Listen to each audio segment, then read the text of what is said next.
Driving പരിശീലനം കുത്തകകളുടെ കയ്യിലേക്ക്. വിശാലമായ ടെസ്റ്റിംഗ് ഗ്രൗണ്ടുകൾ കണ്ടെത്താൻ സർക്കാർ താൽക്കാലിക ബദൽ സംവിധാനങ്ങൾ നിർദ്ദേശിച്ചിട്ടുണ്ടെങ്കിലും ഡ്രൈവിംഗ് സ്കൂളുകളെ സംബന്ധിച്ച് പരിശീലനം പ്രതിസന്ധിയായി തുടരും. വൈകാതെ ഡ്രൈവിംഗ് പരിശീലനം വലിയ സ്ഥാപനങ്ങളുടെ കുത്തകയായി മാറുന്ന സ്ഥിതിയിലേക്കാണ് കാര്യങ്ങൾ നീങ്ങുന്നത്. ഡ്രൈവിംഗ് സ്കൂളുകളുടെ പ്രതിഷേധത്തെ അവഗണിച്ച് ടെസ്റ്റുമായി മുന്നോട്ടു പോകാൻ സർക്കാർ തീരുമാനിച്ചെങ്കിലും നടപടി പൂർണ്ണ വിജയം കണ്ടിട്ടില്ല. എല്ലാ കേന്ദ്രങ്ങളിലും പ്രതിഷേധത്തെ നേരിടേണ്ട സ്ഥിതിയാണ് ഉണ്ടായത്. സ്ലോട്ട് ബുക്ക് ചെയ്തെങ്കിലും സ്വന്തം നിലയിൽ വണ്ടിയുമായി എത്തിയവർ കുറവായിരുന്നു. എത്തിയവരെ പിന്തിരിപ്പിക്കാനുള്ള ശ്രമവും സമരക്കാരുടെ ഭാഗത്തുനിന്നുണ്ടായി. ഡ്രൈവിംഗ് പരിശീലന മേഖലയിൽ നിന്ന് തങ്ങൾ ഒഴിവാക്കപ്പെട്ടേക്കാമെന്ന ആശങ്ക ഈ രംഗത്തുള്ളവർക്ക് ശക്തമാണ്.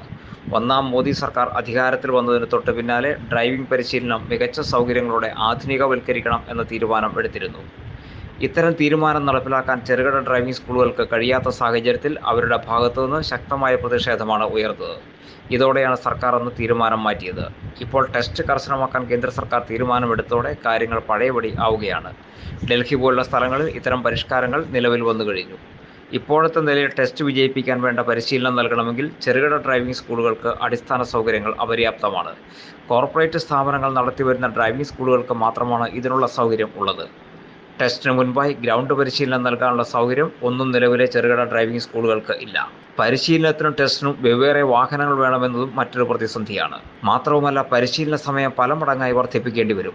ഇത് വിദ്യാർത്ഥികൾക്ക് ഭീമമായ ചെലവിനും വഴിവെക്കും. ഇത്തരം സാഹചര്യങ്ങളിൽ നിലവിലെ ചെറുകിട ഡ്രൈവിംഗ് സ്കൂളുകൾ വലിയ പ്രതിസന്ധിയെ തന്നെ നേരിടുകയാണ്. പകരം ആധുനിക സൗകര്യങ്ങളുടെ വലിയ ഡ്രൈവിംഗ് സ്കൂളുകൾ കളം പിടിക്കാനാണ് സാധ്യത. പരിശീലനത്തിനെത്തുന്നവരെ സംബന്ധിച്ച് ഒട്ടേറെ സൗകര്യങ്ങളുള്ള വൻകിട ഡ്രൈവിംഗ് സ്കൂളുകൾ തന്നെയായിരിക്കും ആകർഷണീയം.